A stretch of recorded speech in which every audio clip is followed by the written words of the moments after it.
Peace and blessings, family. I'm back up in the building, returning back to Sacramento from the Quality of Life road trip number 10. And I still have two more to go in the next couple of months. And I am so pleased to be joined by our dear sister. Pronounce your name for me. I'm going to make sure I get it right. Shireen. Shireen. Shireen Briggs, yes. Shireen. Your last name Briggs, Shireen. I have a great uncle whose name was Luther Briggs. Just like your name is spelled. I was just at his gravesite like last week. Because all my grandmothers are buried in this Eden Cemetery, which is a historical Black cemetery in Pennsylvania.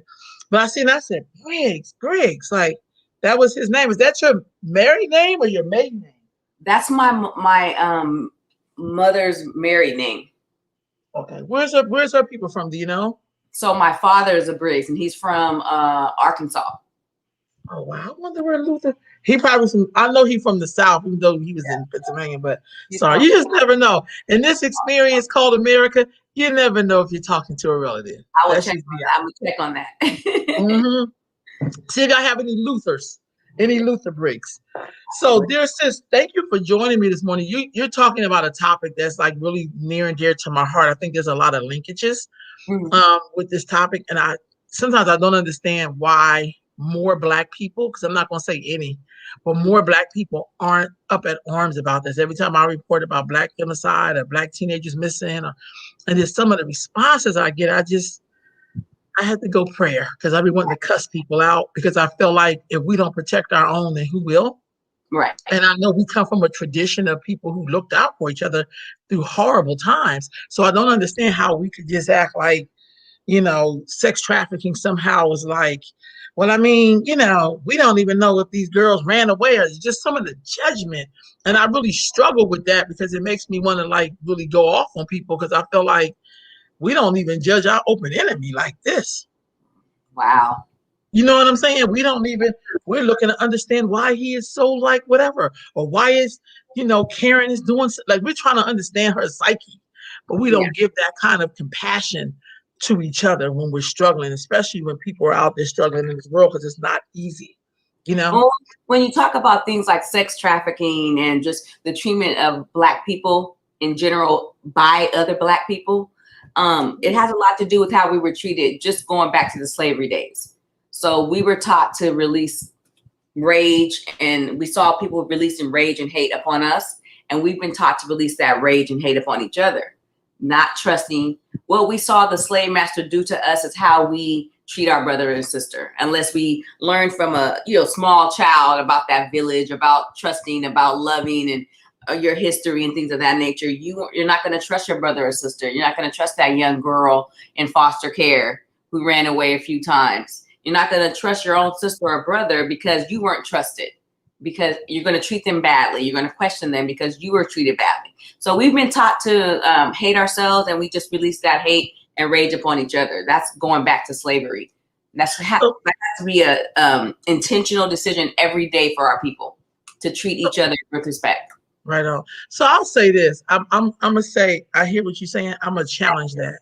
Okay. Because when you go to that African American Smithsonian, see, that's why we got to back up. Yeah. Because we would have never survived if we really were taught that. So when you go to the African American Smithsonian and see all the things that Black people have built against odds, we were terrorized, the whole nine. Black people, that's why we're so resilient. Right. Now, some of us got that. Some of us got that kind of treatment. Exactly. But in the midst of that, there were those of us, like, that's why we're here today. Because there was those of us who looked out for each other, who wanted to make sure when you got sold to another plantation, somebody had to stand up for you and be like, let me show you the ropes. Let me help. We got people in our family, we know we're not related by the bloodline. We do that to this day. It's just like when you see, and this is far off, but it's just like, it's just like when you see women, right, that identify as a man. Mm-hmm.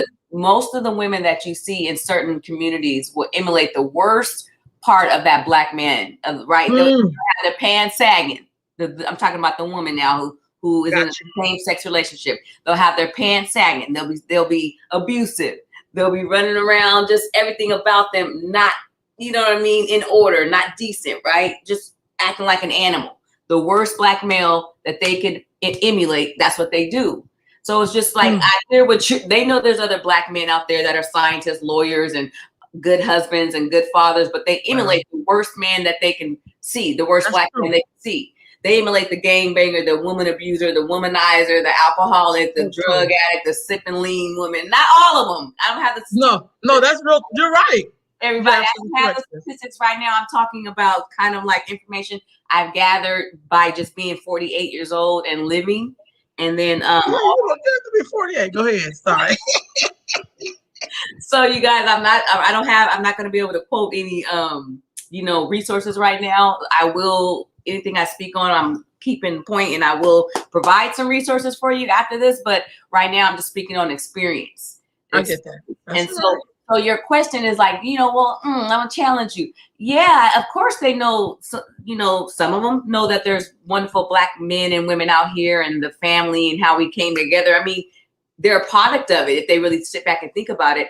But what they're emulating is the worst part of us. And what we do is, we could treat each other good or whatever, but we're emulating what we saw being done to us. There's no denying that we were slaves. So what they saw, even if it wasn't verbally communicated, shows that we weren't worthy. See, but it depends on your frequency.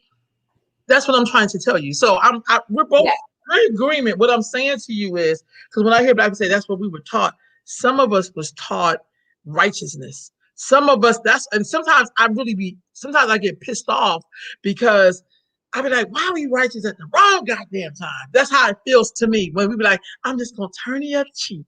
And you be like, whoa, hold up. But that's that righteousness that we saw as well. Exactly. Do you understand what I'm saying?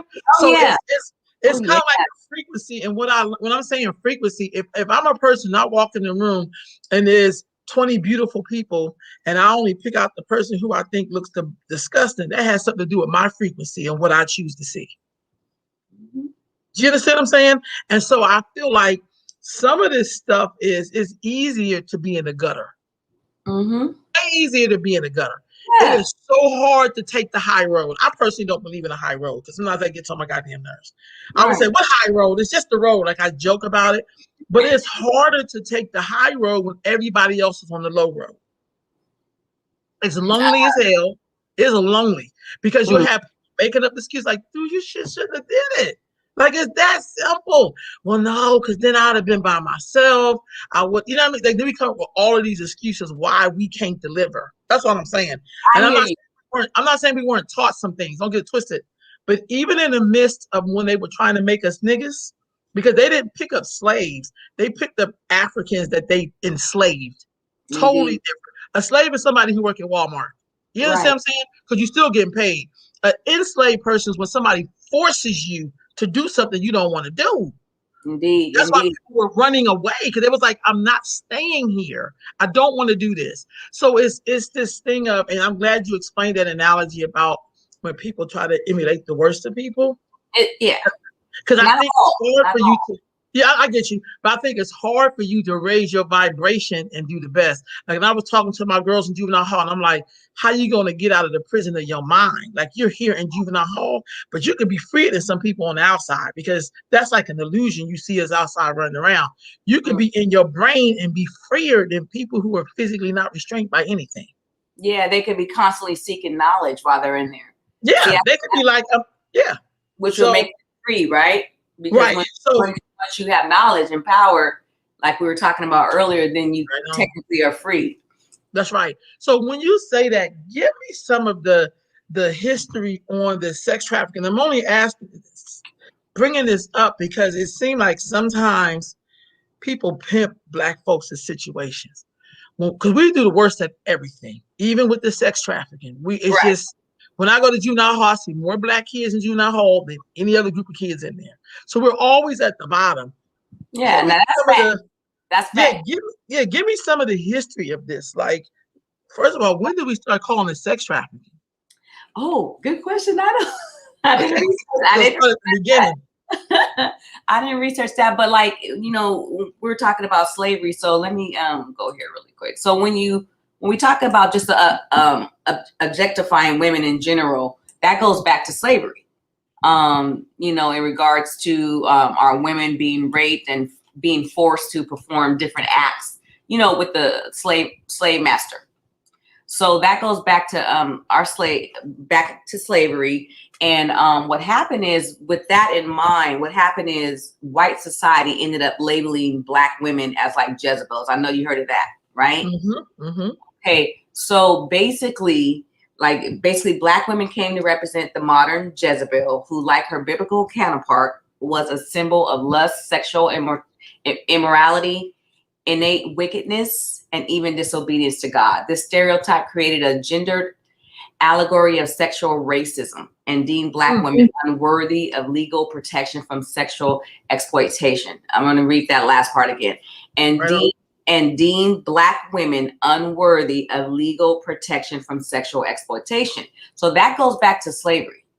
So in regards to the actual name, I will look that up. Let me write down these. What are they? I just wondered that. No, but I want to know too. Parking lot. These are parking lot. You guys, I'll post a parking lot to anything that Rolanda and I come up with, okay, and then I'll post it on her page after this. So we're going to say, when did it become sexual trafficking? Yeah. When did that term come up? Yeah, so it goes back to women being victimized, especially as Black women, started back in slavery. Right on. Okay, and then us being, that's what I was telling you. It's certain, I mean, I'm sure you know, obviously, but certain, right. These are facts. These are facts that, I know you don't want us to always look at that, and you want to remind us of the power that we have to overcome and be resilient. And I understand that part, but this is what happened, and it's still carrying over today.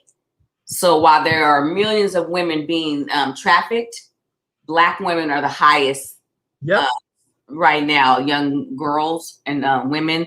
And I think that has to do with going back to slavery, and this just the whole idea that we're not worthy and we're sex objects and things of that nature, and our lives don't matter.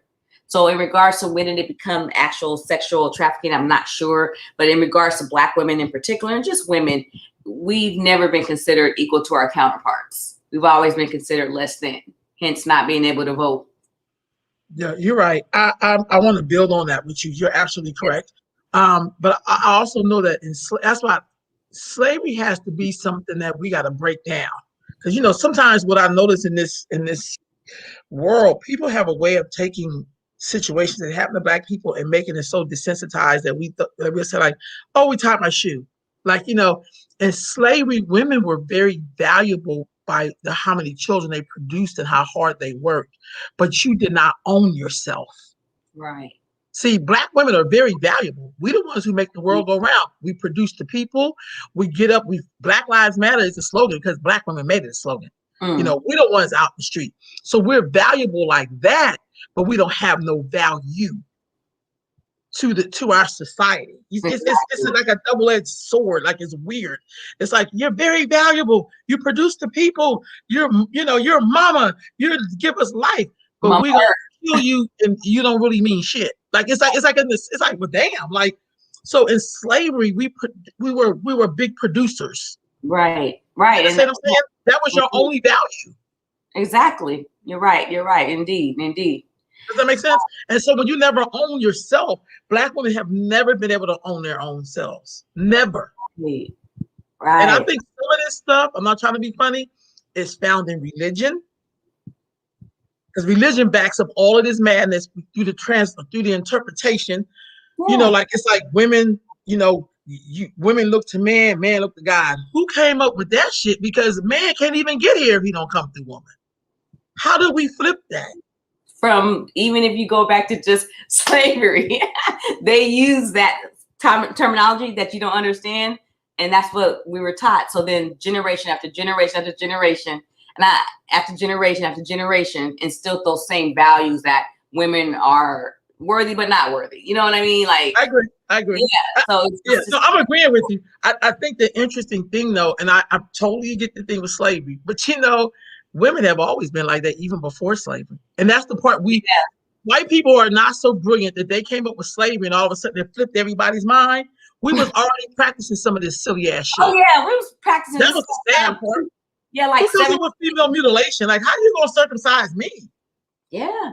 1780 BC and all this stuff. There's a timeline. You could just Google it going back to BC. We're talking thousands of years ago. Women sex trafficking was being implemented. Indeed, there was names for it, and all that stuff.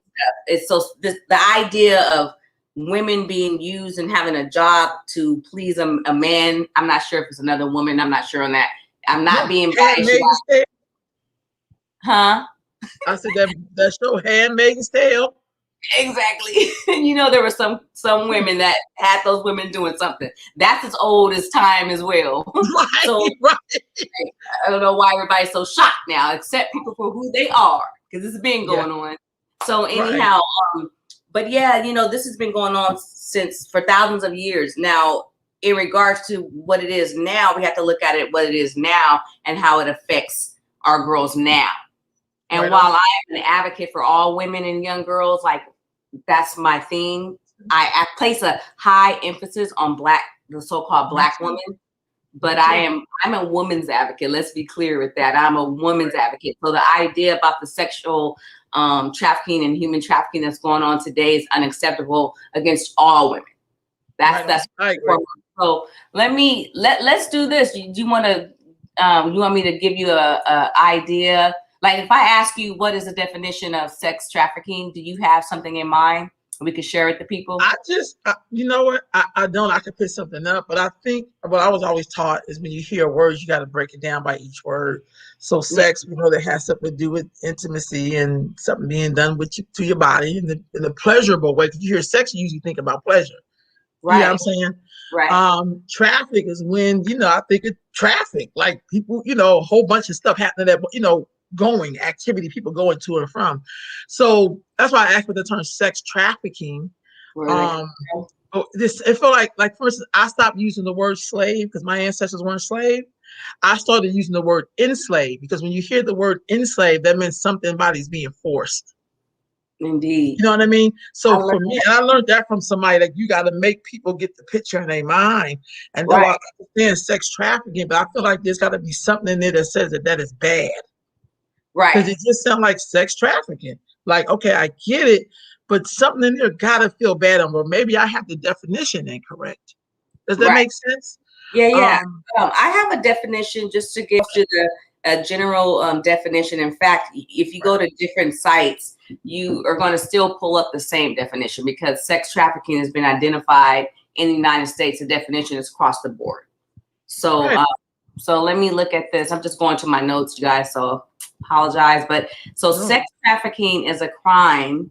This is just kind of word for word is a crime when women/men and or children are forcefully involved in commercial sex acts. In the United States, any minor under the age of 18 engaged in commercial sex acts is automatically considered a victim of sex trafficking under the law. Worldwide, it's estimated that there are 4.5 million victims of sex trafficking. So basically, that's pretty much an idea of what sex trafficking is. Gives you pretty much an idea of the number. And then 1 second. So that's pretty much what sex trafficking is. It's a crime when women, men, and or children are forcibly involved in commercial sex acts. So it's pretty simple. It talks about, you like to break things down. So it's a crime. When women or men or children are forcefully, those words, crime, forcefully involved in commercial sex acts. So we can break it down word for word. Okay. So let's stop right there. Okay. But I like that definition. We're going to work with that.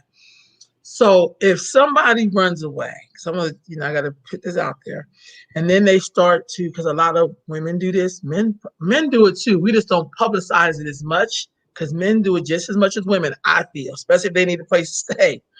Then you start to sell your body because you have to have a way of surviving, right? How does that become a crime? Are we victimizing people for doing something that's going to help them survive? Or give me the line. Exactly. I was thinking that when I was kind of researching. Yeah. I was thinking that too. I was like, where's the line from the people that willingly do it versus people who are forcefully being forced sex workers. Yeah, they Right. have sex workers. I mean, I just wonder. That's all. Just a, Well, see, like if they're above, based on the definition, it seems like if you're older than 18, then it can be looked at as different. But if you're under 18, just to be clear, anybody that looks at this now or in the future, if you are under 18, willingly providing sexual services, right now you're considered a victim. Being that you're considered being that you're considered a victim means that it's not something that we take lightly in our country, in other countries as well. So basically, it's not something that's acceptable at this point. I also have a question towards the end about if it's legal or not legal. But so that helps you determine well, where's the fine line there? If they're under 18, they're a victim. Now then you can think about the line. Oh, okay, well, they're over 18, so and they're choosing to do this, but you have to think about it. What put them in that situation? It always goes back literally to childhood. Now, if they're a child already, then it goes back to, let's say they're 15. It goes back to when they were 9, 10, 11, 1, 2, 3. Your childhood defines the choices that you make as you get older, as adults, like forever. Mm-hmm. So whether those choices are good or bad, your childhood defines that. So some of these women are making these choices. I'm sure there's some women that just wanted to do it for the love or glorify it, but most of them were traumatized as youngsters. So I understand where you're coming at with that, but at this point, it's just a matter of clarity. Yeah. And it says here that in 1904, the International Agreement for the Suppression of White Slave Traffic and the 1910 Convention of White Slave Traffic both use the term trafficking. So to donate the cross-border movement of white women and girls by force. So trafficking, when it was a white issue, they came in. Yeah, that's what I thought. In they built America on trafficking, but go ahead. Yeah, so just to answer your question on that, the term trafficking, it came into was implemented in 1904. Wow. Yep. So I mean, there's a whole evolution in regards to human trafficking and the message that it has on the United States and things of that nature. But that's something that we would have to follow up with in another show. Yeah, we could come up with a presentation to present to the followers, but no, yeah. So. I always find that in these systems, Black people, we are always at the bottom. Yeah. And Black women are always dead at the bottom. You know what I mean? Yeah. And so I should have known. Thank you, Khadijah. You talked about C-SEC youth, commercial sexual exploitation of children. Okay, I get that one. That says of children. That just totally defines that. That's the difference. A child cannot consent to sex. Thank you, Khadijah. Yeah, exactly. Right, exactly. That under 18 thing. Mm-hmm. Yeah, right on. Right. So let me just say this. One of the things I do know is that I have never met not one Black adult that didn't deal with some type of trauma. Yeah. Not one. I'm not trying to be funny. I have friends who are very successful, who are doing humongous things. They took that ACEs test and they got like a 10, an 8, a 9. I mean, I've never met one Black person who did not meet with something. I think it's how you react to giving your own personal strengths and what resources that are available to you along the way. Because sometimes you're not ready, and then sometimes you get it when you are ready. Because Sacramento has more resources than any probably city in the United States. And I've been everywhere. We have more nonprofits next to DC, and DC is the capital of the whole country. So that's how many nonprofits we have here in Sacramento. We have more than next to the state to the capital of the United States. So with all of this, then the other part is with this, I find sometimes that people who sometimes are supplying resources are victimizers themselves. Because if I was a predator, I would have to go where I'm going to get a lot of where I can find my prey. So you're saying like, so if I was looking for children, I would want to go to the schoolyard. I'm not going to go to the welfare office. Right. Do you understand what I'm saying? Yeah. So how do you, in this thing of sexual exploitation, what could the community response be to it? Because it is so out of control.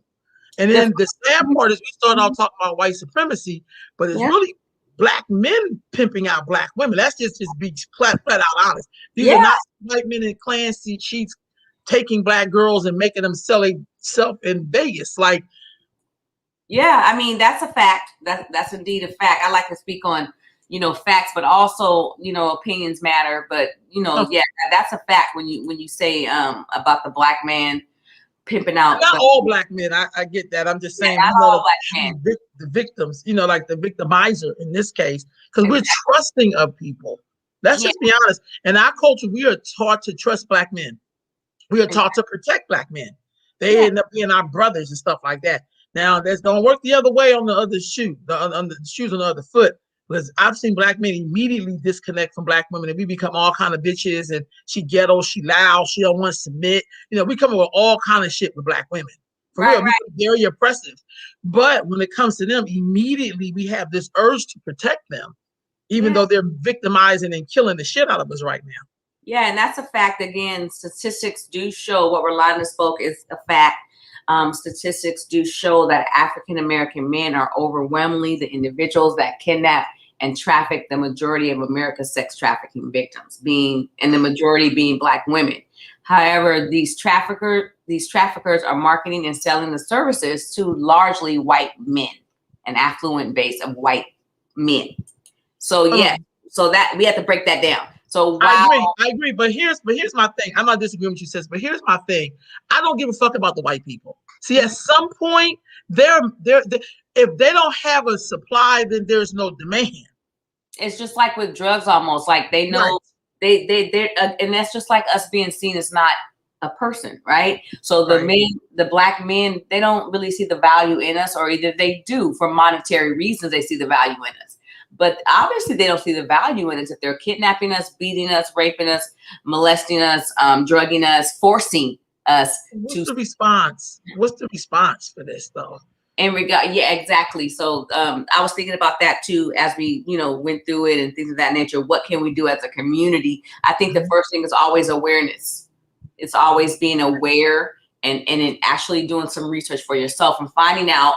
I think starting in your own community is a good thing. A lot of times, like even when I was younger, I wanted to save the world because that's just who I am. And that's how I was raised.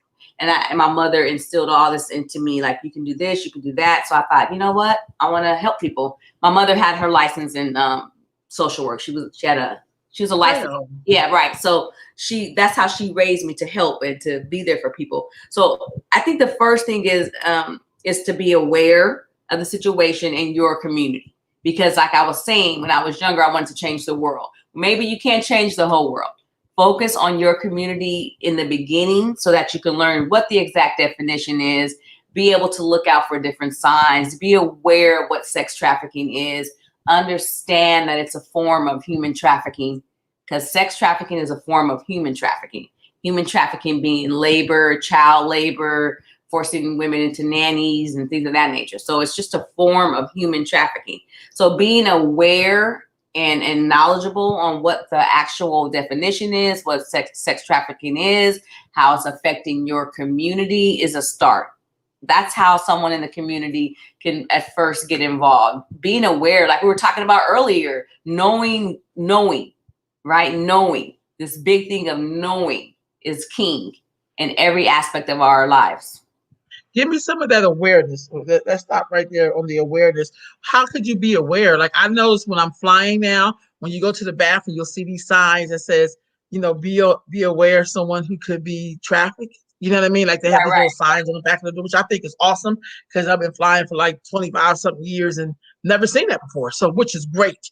But what are some of the signs if you're with young people, or what could be some of the signs? There's a place in Sacramento called My Sister's Cafe. If you're able to, Khadijah, put that in the notes. My Sister's Cafe, literally My Sister's Cafe. I'm sorry, My Sister's House. My Sister's House. I've heard of them. Yeah, My Sister's House is the name of the actual place. But they have a restaurant called My Sister's Cafe. And that's on Capitol Mall. And people can research that. And that basically is a place where they allow women that have been abused to work and earn money and things of that nature. So I just want to refer to my sister's house and my sister's cafe, so that you will know that there are places in Sacramento that you can go to. So in regards to knowing, my sister's cafe actually posted some signs. I'm glad you brought that up, because I do want to touch on that. Let's say this, young girls or anybody watching now and in the future, are you a victim? Very important to keep in mind, older women, that you could still be a victim of something like this. Yes, they target young women, but you can always still be a victim. So are you a victim? Signs of abuse, right? You want to look at. And some of them, Rolanda, could be simple things like jealousy. I wouldn't call it too simple. Controlling behaviors, quick involvement. So a young person, if you meet a man and he's quickly wanting to connect with you and attach himself to you, that could be a sign. You have to keep in mind. You have to keep in mind these are just signs. Doesn't mean that everybody is going to be a person that's trying to traffic you or abuse you. But these are signs of abusive behavior that can lead to sex trafficking. So a quick involvement, unrealistic expectations, isolating you from your friends and your family, blaming others for their problems. So if you're in a relationship and your significant other will not accept responsibility for anything that they do, that could be a sign. Hypersensitivity, cruelty to animals or children, playful use of force and sex, verbal abuse, rigid sex roles, mood swings, past history of battering, threats of violence against you or your family, breaking or striking objects. So they don't actually touch you, but they're very violent towards something like this candle. They might just knock it off the table. You know what I mean? They're not having it. So, and any force. So again, they don't have to hit you or punch you. They can grab you and shake you or things of that nature. Any force during an argument. These are signs of abusive behavior that can lead to just to be looking out for young people. Because you'll meet a man and they can exhibit all these things. And this could be their way of getting you to be underneath their mind control. It could be that, because there was as I was researching this, there was a young man really quick in Sacramento who was wow, you guys are quick. Where'd you find? Oh, you went to the website. I'm just kind of showing them where they can find this information. Good. And these are some, if you want to hit on these, but this is just something to give you exactly. That's exactly what I'm looking at. I have a PowerPoint up, but that's exactly what I'm looking at. So you can meet a man and they'll exhibit this type of thing, and their whole entire goal will be to get you to be doing sex for them. I read about this young man. They in Sacramento, they did a 5-year sting on this man. When they started this operation, this man was 17 years old. He was 17 years old. He ended up getting like 60 years. I can look that up. I'll look that up as well. But he was a black male. And at 17, that's what he thought. He decided with his life, I'm going to pimp people. And they did this big old sting on him for 5 years. 5 years. And he had pimped and hoed and beat and did all types of stuff to women.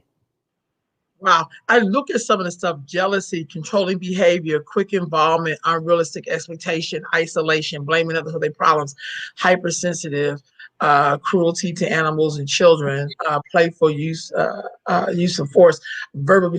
I look at all of this stuff and people think that these are signs that people love you. I want to know where you are.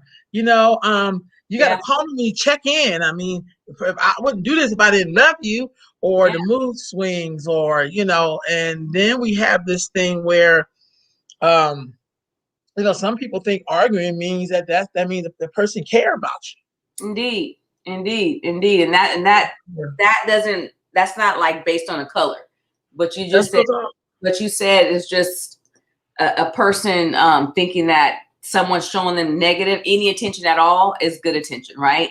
So even though that can be considered negative, again, if they're not taught that, and as a child, I know it seems redundant, but as a child, or what they see or what they saw, if they saw those behaviors, they're going to think of those behaviors as normal. So it all depends on what you learned and how you learned it. Because there's some kids, like you said, that may see this type of behavior and know that something's wrong.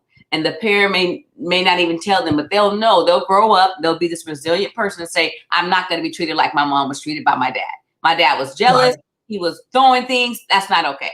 And then you're going to have another percentage of kids or people that grow up and become adults that say this is normal. And they pass that down to generation to generation to generation. How? They don't have to verbally say it. They show their kids and in their offspring or whatever, whoever they are in charge of, by the relationships that they're into. So let me go back to share this again. Let me tell you why, because something just popped in my head. When I looked at all the stuff on this list, which is a really good list, I thank my sister's house for even putting this information up here. But I think we're gonna have to talk about how sometimes we, in our culture, now I'm talking about Black people, how sometimes we equate this with culture. Now, not all of us. You understand what I'm saying? But some of these signs, like, we really suffer a lot from trying to make people comfortable, which means as a woman, you have to give up something of yourself to get that comfortability for the other person. Does that make sense? Yeah. So we live in a culture where a lot of us are impacted and follow things we see on reality TV, which is scripted. And so we think that's a part of the relationship. But even like the bad behavior, like you can't watch something with somebody having a positive behavior, and it has to always be problematic. A lot of verbal abuse, a lot of, just battering people, threats of violence. We can't even say, you get on my nerves, like, I want to punch you in your face. Like, immediately, like, we grow up in the culture. We joke about getting ass whoopings in the Black community, but that's real. Yeah, that's real. That's a real thing. So when they ask you on that ACEs test, have you ever been hit before? It's like, I don't know not one Black person who didn't get hit once. Like, you know what I mean? So it's kind of like, these are things that's so deeply embedded in our culture for some of us that you really have to fight like hell to be like, I'm gonna find a different way of communicating with you than doing crazy ass stuff, because we think somehow that equates love. To be extreme means that I love you. Yeah. I mean, you hit it. It's a culturally accepted in some Black communities. I can't give you the numbers again, people, but it's definitely considered the norm. And again, based on my research and what I know to be fact, is that the norm and that culture was created by people that are older than us, right? We can't, right now, even at my age, I can't just come up with something. I have to experience it. If I don't experience it when I'm young, I can watch my friends go through it. I can see it and read about it. But the experiences that I get when I look at these signs and I think back to just being a young girl, I wasn't really taught. My mother didn't have time. She was a single parent. She was a social worker. And she was doing all this stuff. She didn't have time to sit down and tell me these are the signs not to look for. Like, I would have to ask her. She passed away 16 years ago at 57, but I didn't have time to really get to ask her all these things. I was like 30. So, but, she didn't have time to basically break things down to me. And then I didn't have my father in the home because he died when I was 10. Even though I had a bunch of uncles and everybody that showered me with love, I still grew up and made certain choices. I have to think, did that have to do with me not having my dad? So I don't know why sometimes, even when I was younger, I thought that was cute. Even though my mother was like this wonderful mom who never showed me that, and she never told me it was acceptable. She never showed me with her actions, and she never told me. However, I just grew up and I kind of thought that was cute when I was younger, and that could be the culture, or I'm not too sure. I don't know if it's something within me plus the culture, but I just think that a lot of Black women young girls have insecurities, and that could, there's so many aspects and variables to what we're talking about, but there's a lot of Black girls have insecurities, and that goes to propaganda. Seeing they don't see themselves on TV. They don't see themselves in videos, even though those women are being sexualized on the videos. They don't see themselves. And when they do see them, they're this color. They're a mixed breed, which is wonderful. But they don't see this color or your sister's color normally in videos. And this has been going on for over 25 years. This has been going on since I was 14, 15, 16, 30 years ago. Still not showing people that look like me. Still not showing those people that look like me. So that's an idea of the culture. It can be the propaganda, the music, what the kids saw, how they feel about themselves based on being in a single parent home. And I know you working with children, you know that being raised without a father and being in a single parent home, that adds to a child's, it's an impact on their life, whether it's good or bad. There's an impact, and that impact has been defined as negative when you're in a one-parent household and you don't have your dad, and girls don't have their dad. So it's just a culture going back to slavery again, and white supremacy. And I'm not blaming at all, but what I'm saying is they've taken the man out of the home. So you're raising these girls with low self-esteem. Hence, they don't, even if they were taught, they still feel good when the man's like, "What are you doing? Where are you going? What time you be back?" That makes sense? That totally makes sense. No, I'll let you talk. That totally makes sense. I just think in today's society, I know people who have two-parent households and got caught up in everything you could think of, crack, prostitution, the whole nine, had both parents there, had grandmamas, both sets of grandparents. I think it has something to do with who you are and how you deal with your trauma. Yes. Let's just be honest. Cool. You know, there was Dr. Dyson taught me this. Him and his brother grew up in the same house. Okay. He went to Harvard, his brother went to prison. There's no magic bullet. That's what I'm learning. I think sometimes it's not an excuse. It's just saying, like, this is how I dealt with how I felt about X, Y, and Z. I feel like if you have both parents or no parents, or if you're in foster care, some of my most successful people I know have been all through the foster care system. Mm-hmm. Didn't have no parent. Then I know some parents who had a single parent because their mom sacrificed and really put it on the line. They did wonderful. And then there was some who did awful. So I really think it's how we deal with the trauma.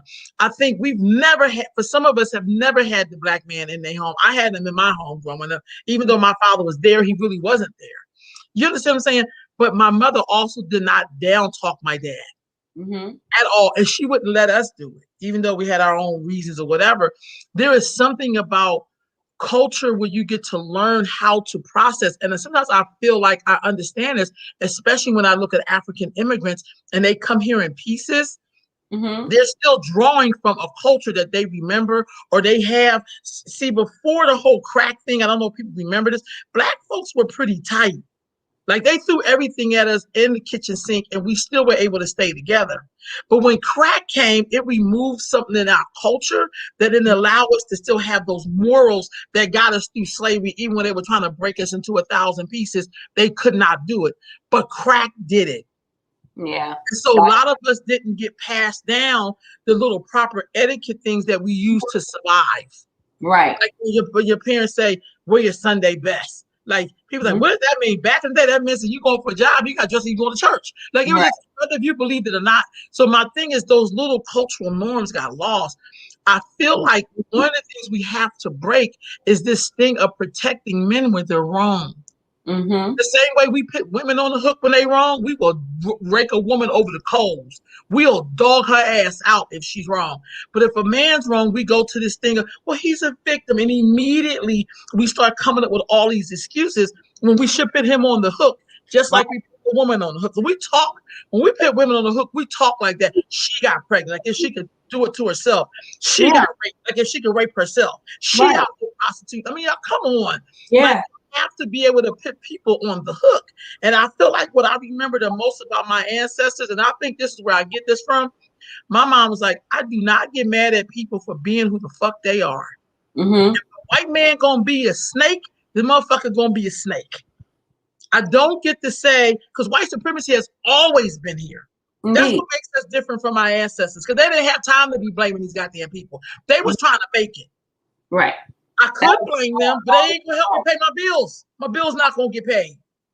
I think that it's important to distinguish between blaming and just and educating. So, like, I feel like in order for somebody to actually like operate at an optimum, they need to know what they have stacked against them. Now, when I bring up empirical data, it doesn't apply to all Black people. So when I say some women, when you look at empirical data that shows, right, research that empirical data that shows that, you know, women growing up without their father, Black girls tend to do this. That's a fact. However, it doesn't apply to all Black girls. And the same thing. That is not a fact. Did you hear what you said? Then it's not a fact. See, you can manipulate any data. You know that, right?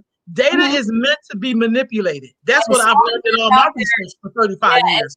And it's probably put out there to continue to keep us binded. And bam, because people defy it every day. Right. Yeah, people defy those odds every day. That's what I'm saying. I like how you continue to, you know, hold people accountable. I love how you do that and how you continue to want to bring the positive about Black folk. I do too. Like you're doing that. I love the way you do that. No, I'm gonna say this is what I know. Maybe because I just came, because I've been busy here 1,000 times. What I really know, I think what I'm waiting for, because I'm a child, because I'll be 50 this year. I'm a child of Black people who chose to leap over the bullshit. My mother came out here with my daddy because my dad say, we moving the kids to California, it's better out there. You know what I'm saying? She followed her husband. The motherfucker was crazy. Love my daddy. He was off the chain. He got caught up in drugs.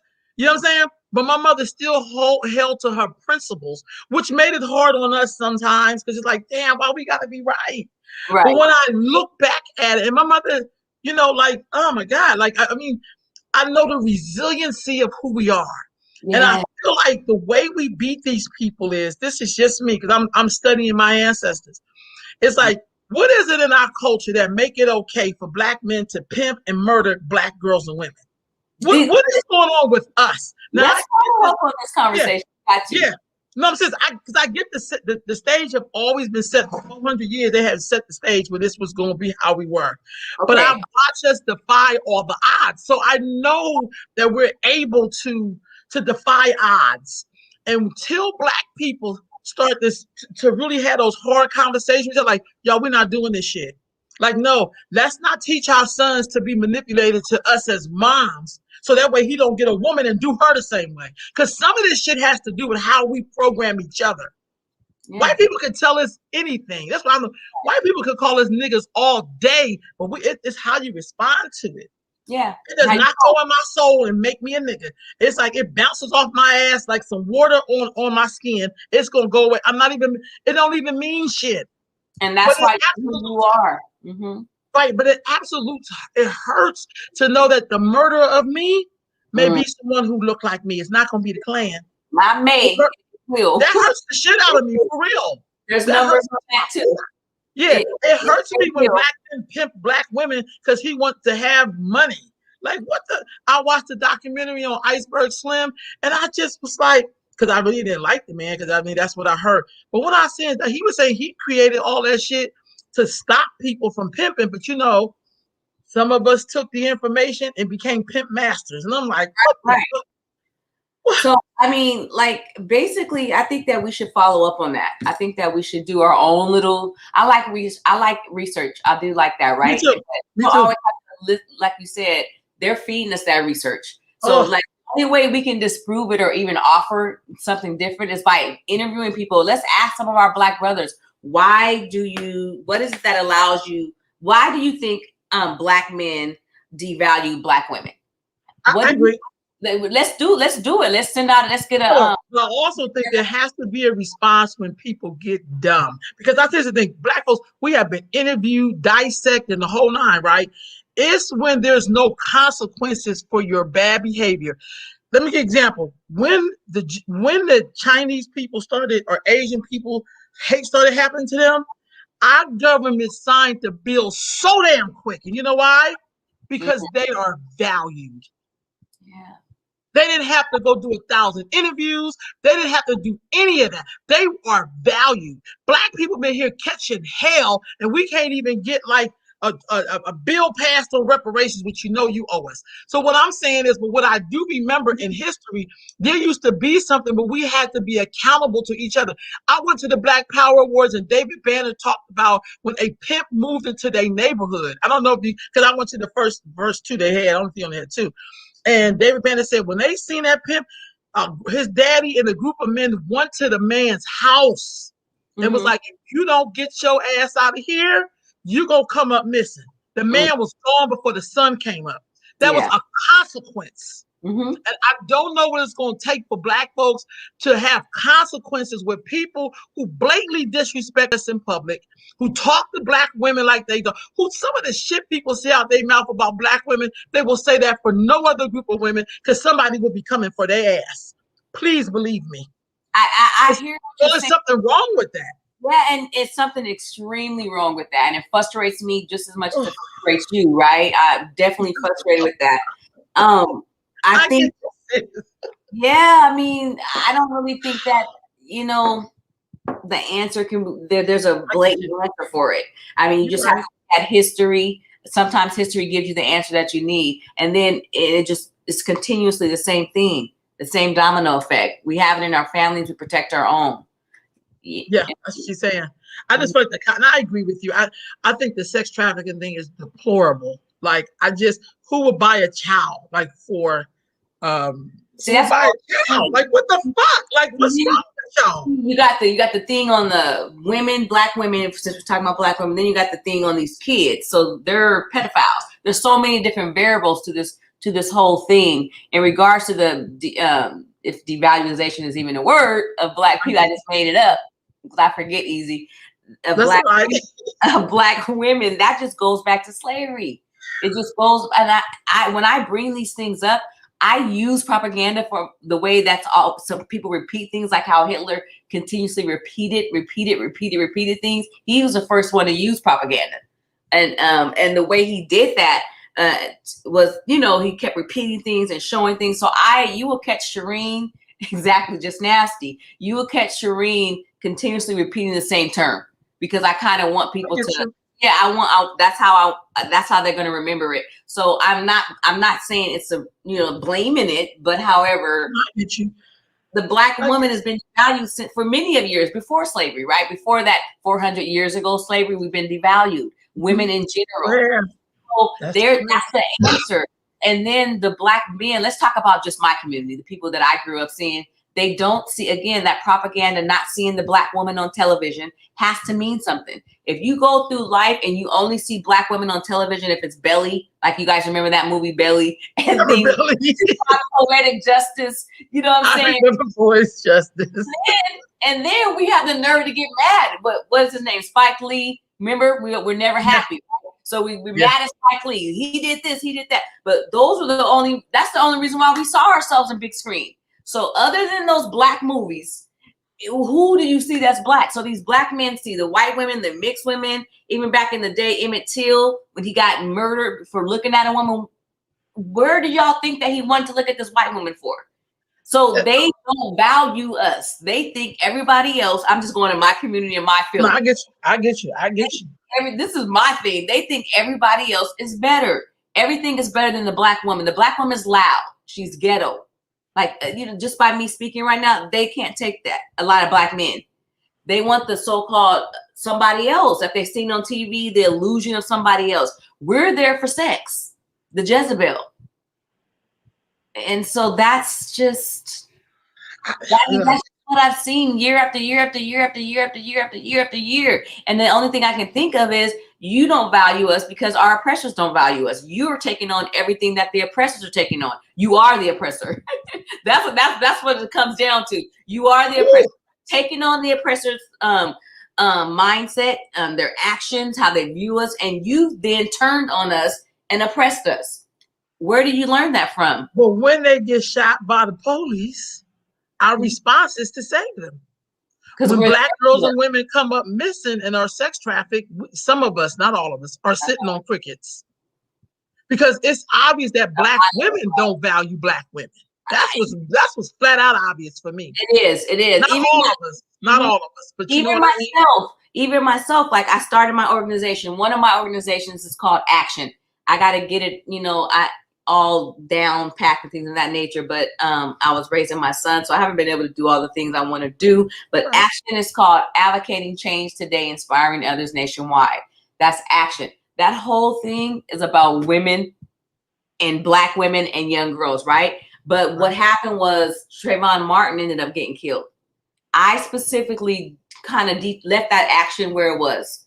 And since then, I was year after year after year, I was focusing on the Black male, and even me, someone who's a woman's advocate, who started an organization specifically for women and their mental and overall health and well-being, even slapped and feel uncomfortable a little bit just spending. I heard you always talk about this, speaking like about just women and saying, I'm doing this just for my women. We apologize lightweight, whether it's verbally or with our actions. With our actions, you'll find me on the front lines for Trayvon Martin. You'll find me on the front lines everywhere for these young men, right?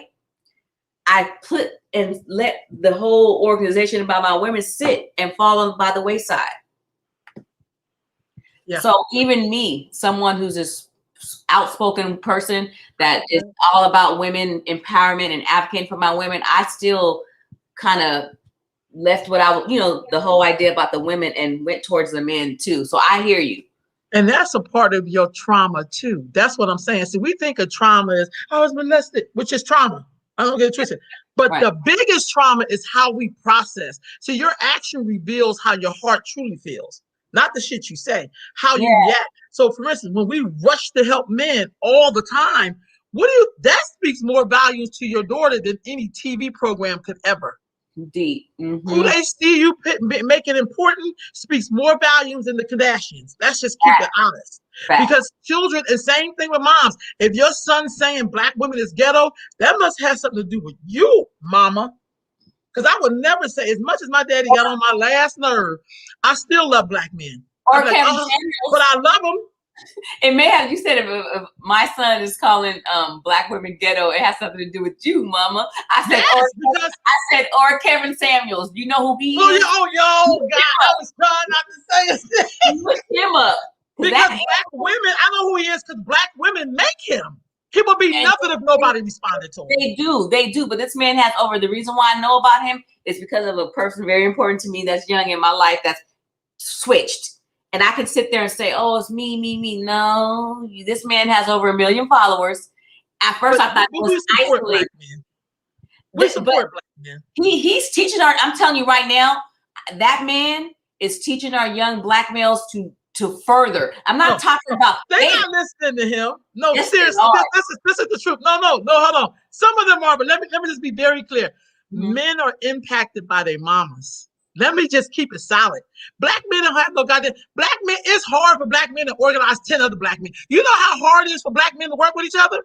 Don't get me started. I tried in this city to get Black men to work with each other because, I got to be the head. No, but they will listen to their mama. They will listen to women, to their babies. A pimp can't be a pimp without women making him a pimp. Like, I'm telling you the truth. You can have advice from men as a man, but you have to listen to the woman because that's the only way you're going to survive. So I'm saying that this man gets to be a household name because of women is not because of the men. He just will feed a man's ego, but he can't make them act. Right. Women make men act. Right. The nation will tell you 75% of the work is with the woman. Why is it 75% and the men only 25%? You ever think about that? That's because we make the world go round. Exactly. And not deny that. Like you just. So my thing is, these dudes are just saying this because they know they're gonna get a rise out of us because they're our sons and we feel some kind of. See, I feel like partly we kind of make these men. Yeah, I mean, you're right. If we ignore this fool, he would disappear. You're right. I actually sat down and we researched him for about an hour, and all of his guests are. Well, I did because all of his guests were women, and I was just, I could never watch a whole video of this man. He was so disrespectful, and the women would sit there and play like it was fun to them, like they didn't have anything to do. Like some of them were serious, and I think some of them were just bored. But either is that traumatizing? Is that abuse? Listen to that. Who else is gonna sit there? This is what I never said, and let somebody degrade them. Unless you think this is a part of the culture. Well, I think it has a lot to do with how we've been treated in our homes and in our communities. We've been pimped out, raped, abused, and taught to. And when I say taught, I mean shown that we're not valued. So these same women, these traumatized women, like me, because what I went through was traumatizing. To lose my dad when I was 10 years old, that's traumatizing. I didn't realize all this stuff till I got older. I'm talking about older. Raised my own kid older. You know what I mean? So yeah, that same trauma is why I'm sitting. Some of these women are sitting right in front of Kevin, like, well, what do you think I should do? And thinking it's cute when he's sitting there acting a complete fool. From what I saw, he's a complete fool. It's the way you said, a complete fool. Yeah, I mean, what he's saying don't make no sense. And they're just sitting up there listening to him. You're degrading me. Why would I call you to degrade me? They're paying this man to degrade them. That has to do with their trauma, how they feel about themselves. But also, this has everything to go back to. Now I'm gonna say the word that Black people hate to hear: that misogyny. Black folks, we are like the kings and queens of misogyny. We support that shit. We'll talk about white women. We'll talk about feminism. But it's like, no, misogyny is fucking us up as Black people. Yeah. It's really tearing us to pieces, honestly, because we want to blame everybody for the shit we can't do or the shit we accept. It's kind of like, dude, you really don't even have to listen to this idiot if you don't want to. But that means you're going to have to do your own work, and you don't want to do your own work. So you get this fool. I don't listen to. I mean, I'm just saying, like, I'm on Clubhouse, so I get to hear. I was like, who is this fool? So, you know, I'll listen to the post or whatever. But I'm saying to myself, y'all create people. Black people, Clubhouse made $1 billion because of Black people. Who? Clubhouse. What is Clubhouse? I don't even know what that is. It's an app you have to have on your iPhone. There's all these conversations. You would probably enjoy it. They talk about everything, but I just slide into the rooms and listen and chuckle. And sometimes I may comment. Every now and then I'll comment. But it shows Black folks, we talk too goddamn much. That's one. And number two, we don't do nothing. If everybody took all their college degrees and education and built one fucking TP, Black folks would have a town in every damn state. But if we talk too goddamn much, like, you know, I mean, in terms of just like do it, everybody, you know what I'm saying? Like I love graduations. Everybody's graduating. You know, I'm celebrating everybody. Degrees. This is great. What? How many of these goddamn people are gonna build something? When you think about all the money you spent on that college degree, you could have built something. Yeah. I'm looking at the Asian community. They don't have as many degrees, but there's an Asian Chinatown, Koreatown, Japantown, all over this damn country. Some of their section of the city is so theirs that they could walk across the street like they would do in China, which, you know how we do at the Four Corners? They just walk just like that. Because go to Oakland and see if you can't do it. Go to Frisco, see if you can't do it. Go to my thing is like, what is it that they have that we don't? We obviously got the flavor. You know, they said God created Black people and Black people created style. We got style coming out of our goddamn ears, but we haven't, some of us, not all of us, that really build shit with it. And it's so frustrating because we're trying to figure out how do we get Black men to stop fucking pimping Black girls and women and stop murdering us. That shit is frustrating as hell. And that's why some people got to get the fuck out of here, because you can't have civilization in the midst of chaos. You will lose your mind. Right. You will lose your mind. I am so tired of people pimping Black death. I'm so tired of people pimping our sorrows and, you know, our mishaps, and, you know, like something's got to be fucking wrong with you for Black people to see you. That's sad. Right. I mean, everything you said, I concur with. I concur with everything that you said. This is coffee, but if this was something else, I'd be lit up right now. Okay. That's why I have to drink shit like this. Yeah. I feel everything that you're saying, and if there's frustration, I can see the frustration, feel the frustration, hear the frustration, and that's the same frustration I had. And when I grew, as I evolved through my life, I always had hope. At this point, I can admit my hope is kind of dim. Like, I really, to answer all those questions, I don't have an answer for you.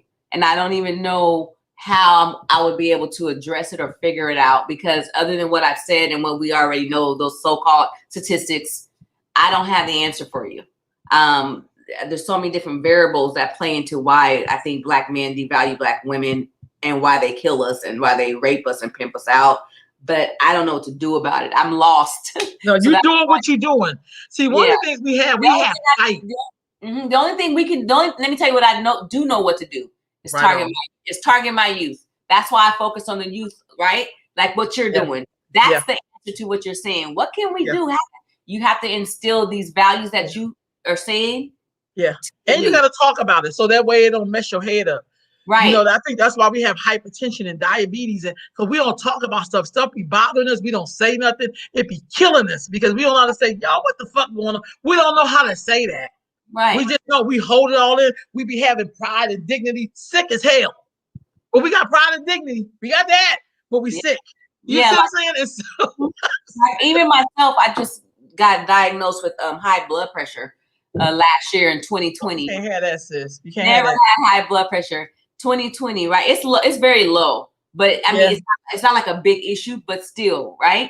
So that is, I was going through some trauma. So I know that different stressors and different life's trauma and things of that nature. Mine wasn't immediate. Mine wasn't from past or anything like that because I had a good childhood. But yeah, it was actually some things going on in my adult life.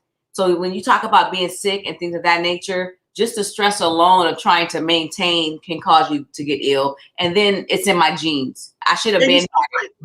I just got it because my daddy died of a full-blown heart attack at 39. And my brother had heart issues, my twin brother. So I am actually,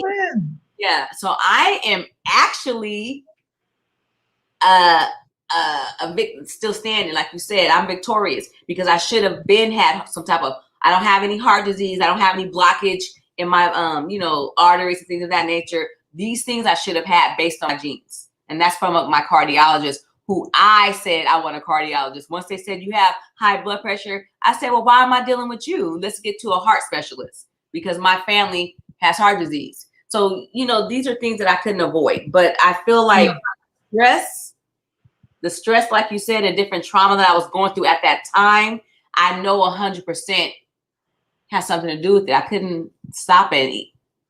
And you are the Black woman. Here you are struggling. And you know what? You still working. See, a Black man would have took his ass somewhere and sat down. Dead serious. Not kidding. He'd be like, can't leave. Black woman be dead, still up working. Yeah. You know what I mean? Like, seriously, like, before I go out of here, Harriet Tubman was still rolling. Man, she could have just freed herself and sat down. She made 19 trips. Come on. Man, shoot, 6 years ago, I had a hernia surgery. As I got home, I was on the phone with some of our brothers in the community trying to put together a Peace on Our Streets musical rally. On the bed, couldn't even walk. This one of the guys I reached out to, he said, wow, I called him. He was like, you said you just had what on yesterday, and you on the phone with me today trying to rally together for the stop the violence in our communities. That's been me.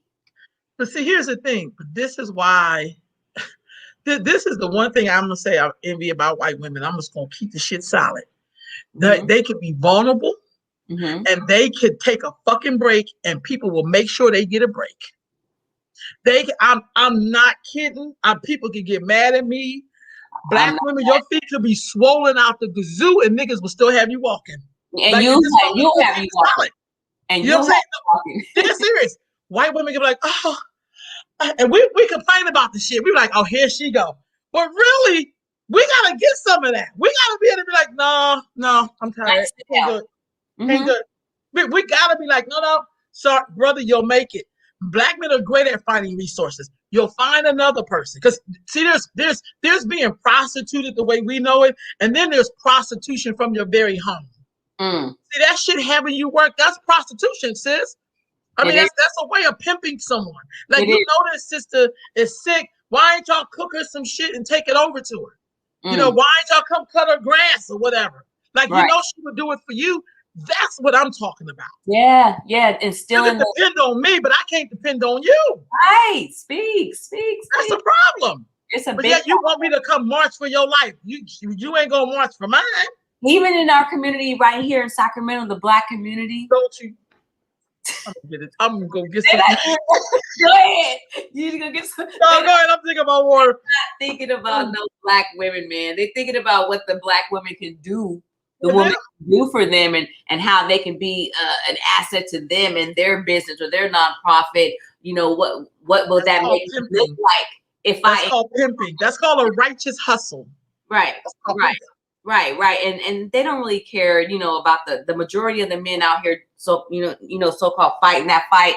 They don't really care about, you know, the women themselves. They don't show it. And you know what? I actually spoke at a women's convention back in 2015. There was like no black man. I'm gonna keep it 100. I'm not gonna say the one black male was there, but I will say he was there though. You did your show with him. He was there. You gotta tell me. I already knew. He was there, but there was no. I put this on my life because I know for a fact there was no other black man. I think this one man named Gary. I can't think of his last name. There was no other black man from Sacramento at that women's Lives Matter conference that I spoke at on J Street at the convention center. But go ahead. So it's right here. We're seeing it. And that's because here's the kicker that I had to learn. No, and really walk in it. Like I mean, I learn shit all the time, but sometimes it's hard as hell to walk in it. Yeah. I learned that sometimes you gotta like back up from the table when you realize they ain't serving you. Yeah. You can't be sitting at a table, everybody eating and your ass ain't. So you have to be like, you know what? I'm at the wrong goddamn table. You have to know how to say no. To these Negroes. Some Negroes just watch what you do, then they start doing it. It's like, Negro, where's your so it's okay, because some people are emulators. That's what their job is. And you know they start yeah, but I don't have to continue to be a part of the bullshit. That's what I'm saying. I don't have to do that. I'm good. Like I'm 50 years old. Dude, I built the clinic. I've done some stuff in my life. I've made sacrifices. Okay, I'm not walking around here throwing up a black power fist and you hate black women. Like you talk to us like we're dogs. I will not, you never talk to me like that because you would just never do that because I'm not the one. But my thing is, it's kind of like in order to preserve my health, my mom died at 52 from hypertension and diabetes. Her mama died at 52 from hypertension. I am not dying at 52, God willing. You see what I'm saying? Because I'm not doing the same things they did. I'm not putting on men before my own well-being. I'm not caring for people who don't give a shit about me. I'm not doing that. I feel like we teach these men. I'm gonna keep it real.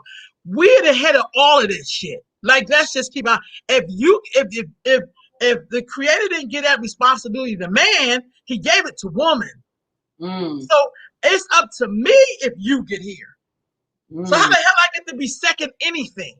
Right. You're right. So once women in the world get that, we could make these men sit their asses down. So they will get some respect. Yeah. So see, we just came up with some of the answers to your questions. Yeah.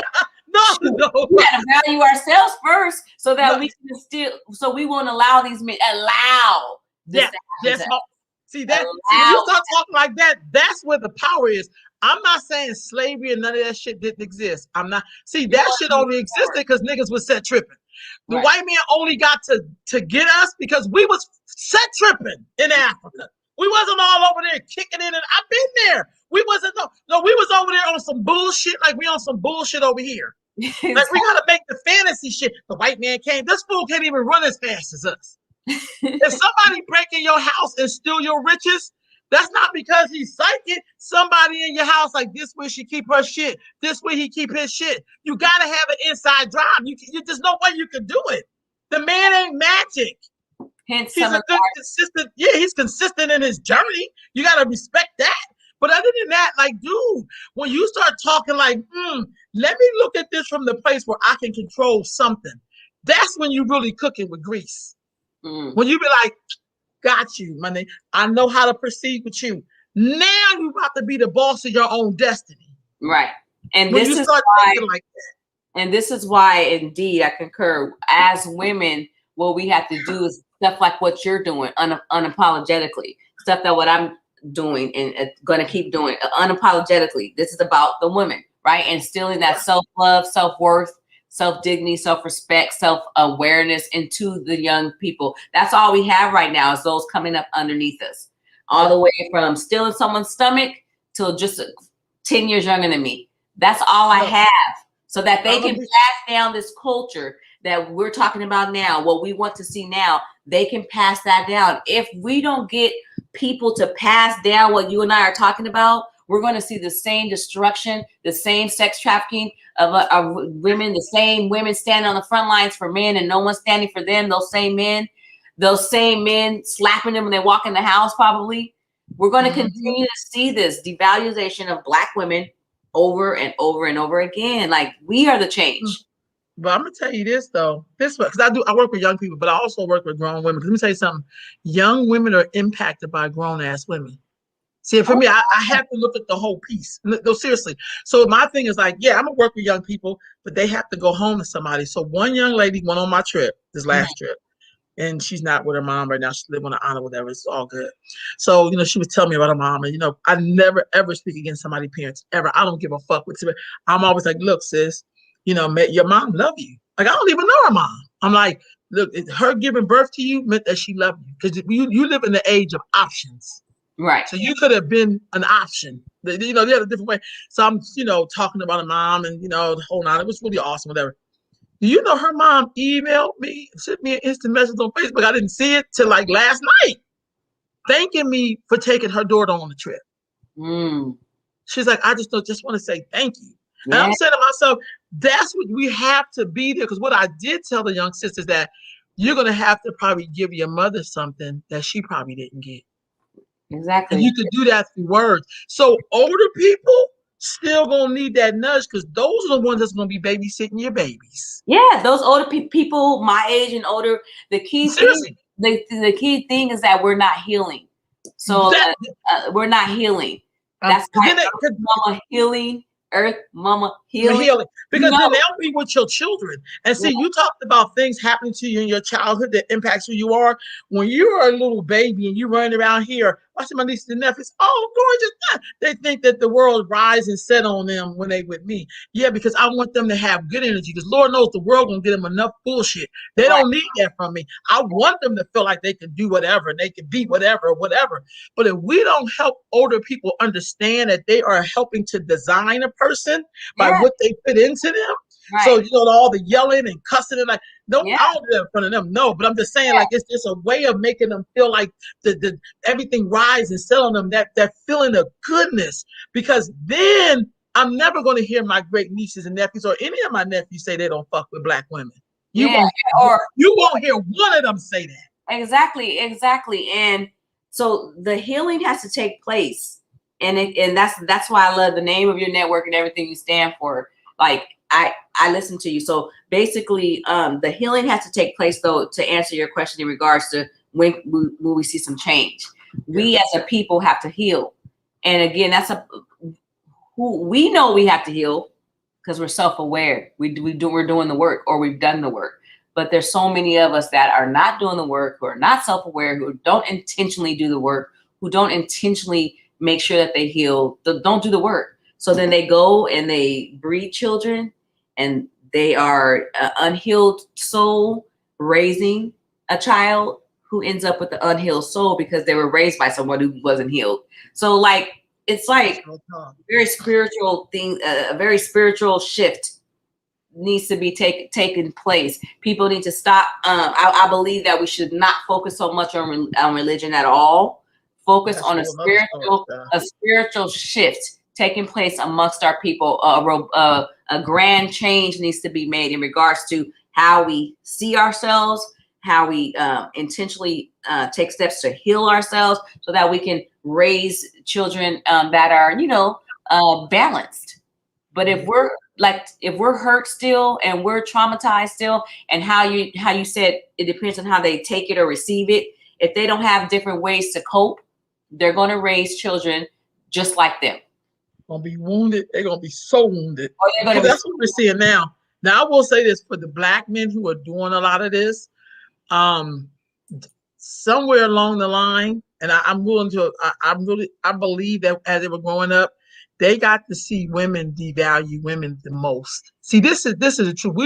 We always talk a lot about imagery on TV, but the most powerful, impactful thing you can get is from how you're raised. So if you see your mama crying on your daddy, taking his abuse, whatever, that first of all says to him, you can treat her like shit, and you're the man. Once I heard somebody say, and my sister on here, she'll know what I'm talking about. Somebody said that women were the floor and men were the ceiling. I never forgot that. I was like, that's some shit. Because you walk on the floor. Wow. You can never touch the ceiling. Yeah. I can't touch the ceiling in my house.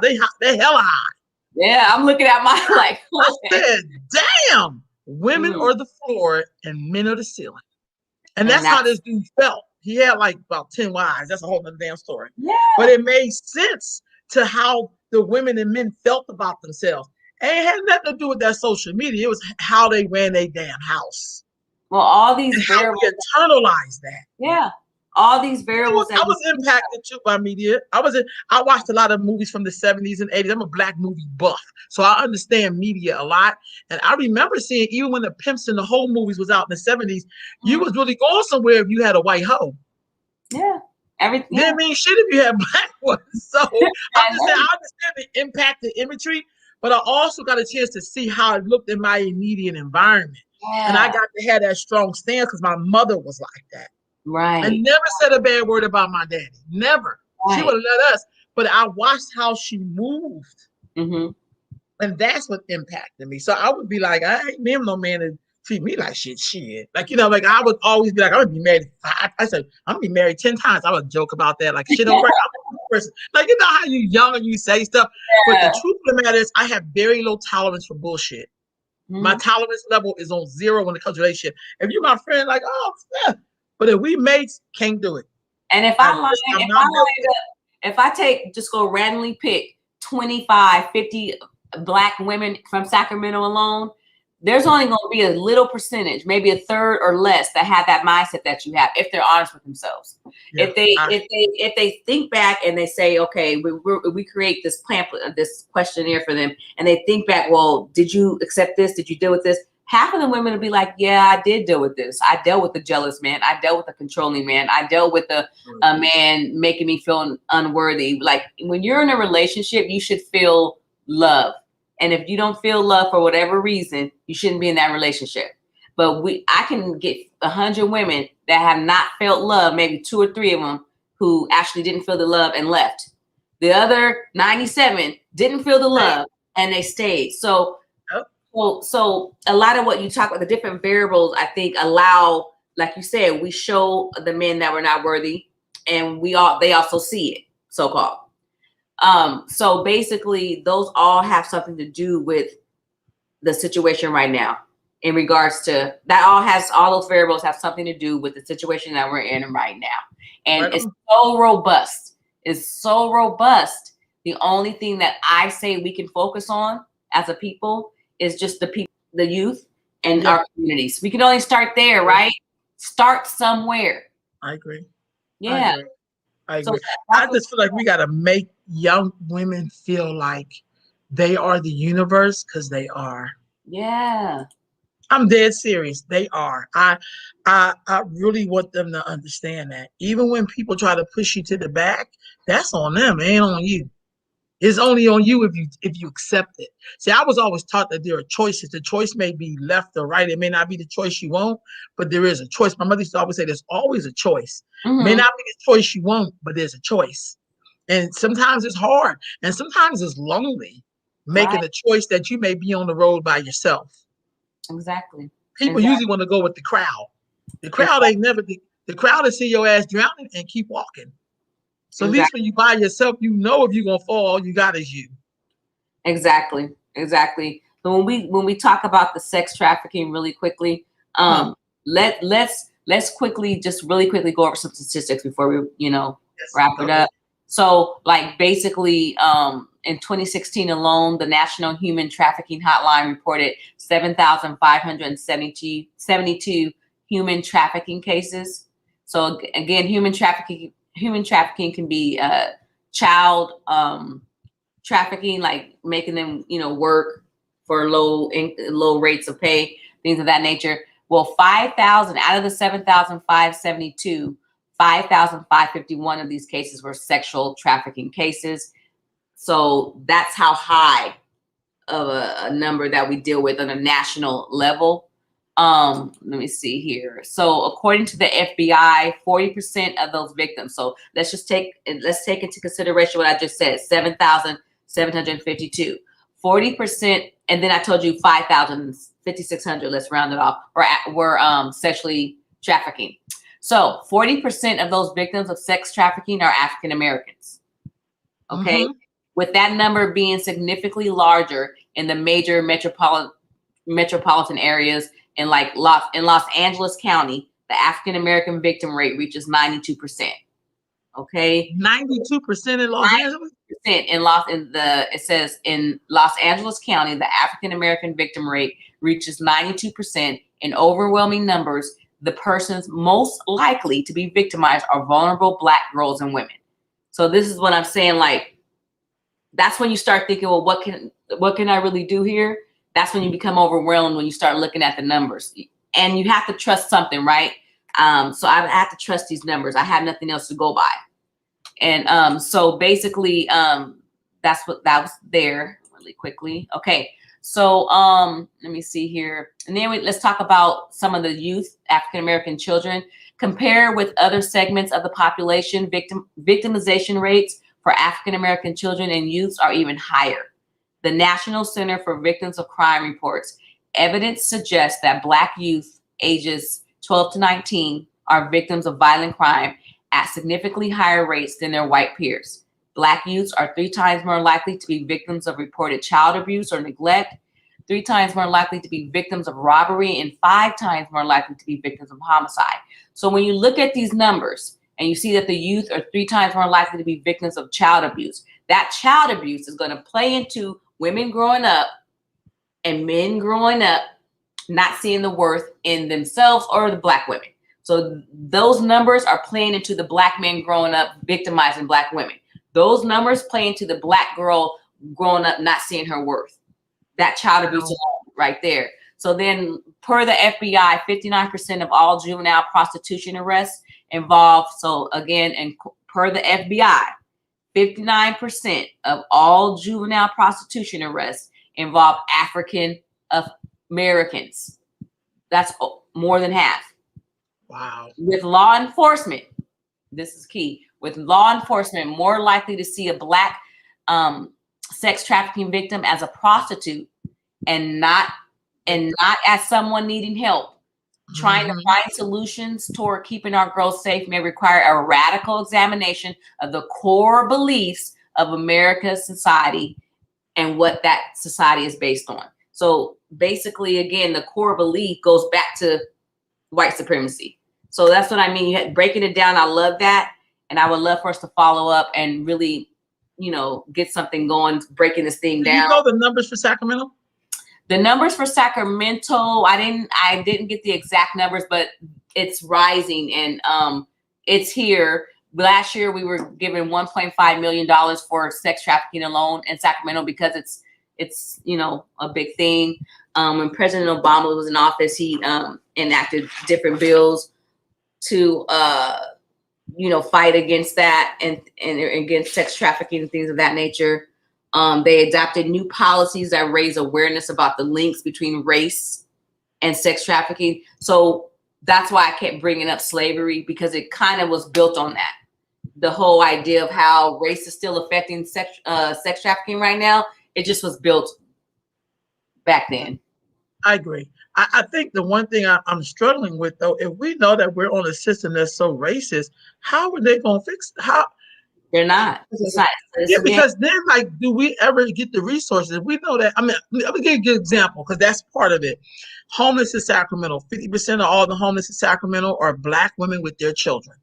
Like, we're high in damn near everything. So we're going to talk about racism and enact all these laws. How do we ensure that Black women and girls get the help that they need? Because people get money on our behalf, but we don't get it. Right. I mean, it's just going to take the Black woman. we are what we've been waiting for, right? We're what we've been waiting for. It's going to take different organizations like yours. It's going to take Black women lawyers, Black women social workers.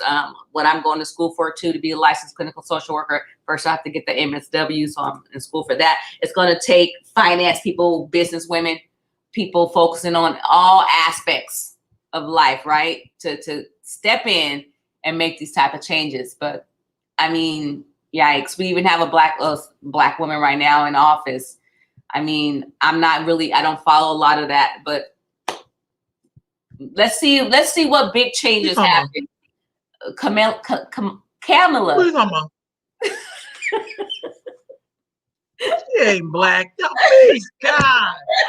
She's not black like that. But I just want she's not. Just give her the up color title. That's even better. Exactly. That way she don't feel no pressure. This issue is trickling down to our communities. How about that? In Sacramento, this issue has trickled down. And in order, if we just because it's so robust, if we focus on just Sacramento, the way we can get our community involved is by doing what we're doing now, talking about it, creating workshops, different town meetings, create our own town hall meetings, getting our own people to canvass the streets. Right, I agree. I think we have to have a community response, and I'm gonna be honest with you. I don't think it takes anybody with a degree. No disrespect to anybody who gets them. I think they're great. Yes. But I think in our community we have to change something in the culture that everybody can be responsible, not just some special nigga. Yeah. Everybody has to see something. When you see something that ain't right, back in the day, you seen somebody outside, something happened, you went out there and did something. You didn't just look out from your window and be like, I ain't getting involved with that. Right. We gotta stop doing that. Exactly. And I mean, and just real quickly, like in Sacramento, in California, you can basically do a lot of research on that and find the numbers in California. And I also want to point out that what we call human trafficking and sex trafficking, it has been defined as modern day slavery. So it has been defined as that. You know what I mean? See, the difference between slavery that we know, the chattel slavery as they call it, that was something that was protected by law. I don't think sex trafficking is protected by law. That was in this country, it was legal for you to have enslaved people. Indeed, that's a good point. I'm very cautious not to compare our ancestors' struggle to what we're doing now. You'll never hear a Jew say, this is a modern day Holocaust. You'll never hear them say that. Because in that time it was backed up by governments. Yes. It was okay for you to own other people. I heard that. So I want to be very clear. That's why we have to do these trips to the Legacy Museum, the Lynching Memorial, and to really see what really happened. It wasn't like it is right now. I know like slavery is wrong, don't get it twisted, but it was very different because you had a whole race of people that you built your whole back of your community on. So let me ask you this really quickly. Do you believe that it should, because now that you brought this up, I'm thinking about the legalization of it. I'm thinking that would all this bad stuff, just to use little terms, bad stuff be happening, to the women, and then being beat and raped and stuff, and just being like so forced into it if it were legal? Like, would they have to drug them? You know why? So I don't think about legalizing it versus. So here's the thing. The lynchings only happened to Black people after slavery had ended.